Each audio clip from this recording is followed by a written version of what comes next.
Hello दोस्तों, SJ कहानी सागर में आपका स्वागत है। आज की हमारी कहानी है हैसियत। रविंद्र जी जैसे ही दुकान में घुसे, दुकान के मालिक चमन लाल ने उन्हें आदर से बिठाया और उनके मना करने के बावजूद लड़के को चाय लेने के लिए भेज दिया। उसके बाद चमन लाल ने पूछा, कहिए रविंद्र जी, क्या सेवा करूं? रविंद्र जी ने कहा कि एक साड़ी दिखलाइए। रविंद्र जी चमन लाल की दुकान के पुराने कस्टमर हैं, इसलिए वो जानते हैं कि रविंद्र जी की पसंद हमेशा ऊंची होती है और पैसे का मुंह देखना वो नहीं जानते। सो उन्होंने एक से एक बढ़िया साड़ियों का ढेर लगा दिया। रविंद्र जी ने साड़ियों की क्वालिटी को देखते हुए कहा, चमन लाल भाई, इतनी हैवी नहीं, कोई हल्की सी साड़ी दिखलाइए। ये सुनकर चमन लाल को विश्वास नहीं हुआ, तो उन्होंने कहा, हल्की? और आप क्यों मजाक कर रहे हो रविंद्र जी? भला हल्की साड़ी का क्या करेंगे आप? रविंद्र जी ने कहा, ऐसा है चमन लाल भाई, हमारी माँ अब बूढ़ी हो गई हैं, अब कहीं जाना तो है नहीं, तो घर पर महंगा साड़ी पहनाकर क्या करेंगी? मेरी पत्नी अपनी पुरानी साड़ी दे रही थी पहनने के लिए, जो सिर्फ एक बार ही पहनी थी, लेकिन माँ की जिद है कि वो नई साड़ी ही पहनेंगी। उन्होंने कई बार मुझसे कहा है कि रविंद्र बेटा, मुझे एक अच्छी सी नई साड़ी ला के दे। तेरी पसंद बड़ी अच्छी होती है, पहले भी तूने साड़ी लाकर दी थी जो बहुत सुंदर थी और कई साल चली थी। अब चमन लाल ने सामने फैली हुई साड़ियों के ढेर को एक तरफ सरकाकर कुछ मीडियम किस्म की साड़ियाँ खोल दी। रविंद्र जी ने निषेधात्मक मुद्रा में सिर हिलाते हुए कहा कि और दिखलाओ। चमन लाल हैरान था, पर ग्राहक की मर्जी के सामने लाचार भी।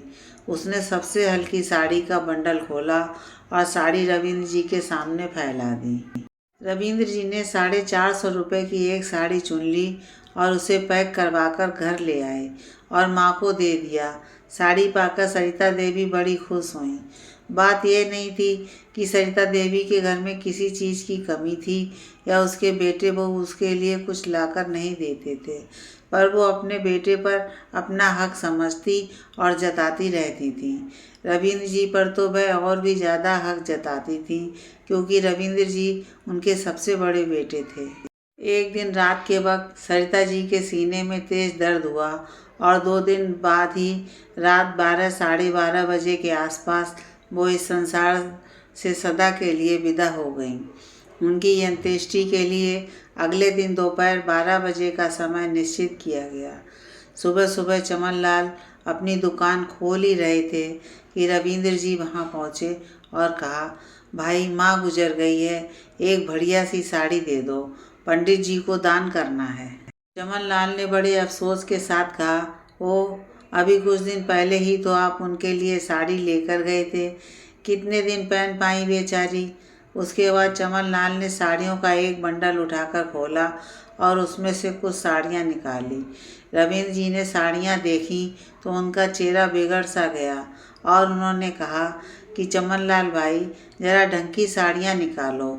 कई बंडल खुलवाने के बाद रविंद्र जी ने जो साड़ी पसंद की उसकी कीमत थी 2500 रुपये। चमन लाल ने कहा, रविंद्र जी, वैसे आपकी मर्जी, पर दान में इतनी महंगी साड़ी कौन देता है? रविंद्र जी ने कहा, चमन लाल जी, बात महंगी सस्ती की नहीं, हैसियत की होती है। भाइयों और रिश्तेदारों को पता तो चलना चाहिए कि मेरी हैसियत क्या है और उसकी पसंद कितनी ऊंची है। दोस्तों, मुझे याद है मेरे पिताजी अक्सर एक बात कहते थे, मुर्दे को पूजे ये दुनिया, जिंदे की इज्जत कुछ भी नहीं। मतलब जितना अपनेपन का दिखावा या सहारा मरने वाले इंसान या उसके परिवार से बाद में करते हैं, अगर जीते जी उतना सहारा बन जाए तो शायद बात कुछ और हो। कहने को मरने वाले को कंधा देना पुण्य मानते हैं लोग, वही कंधा या सहारा जीते जी दे दें तो बात कुछ और ही हो।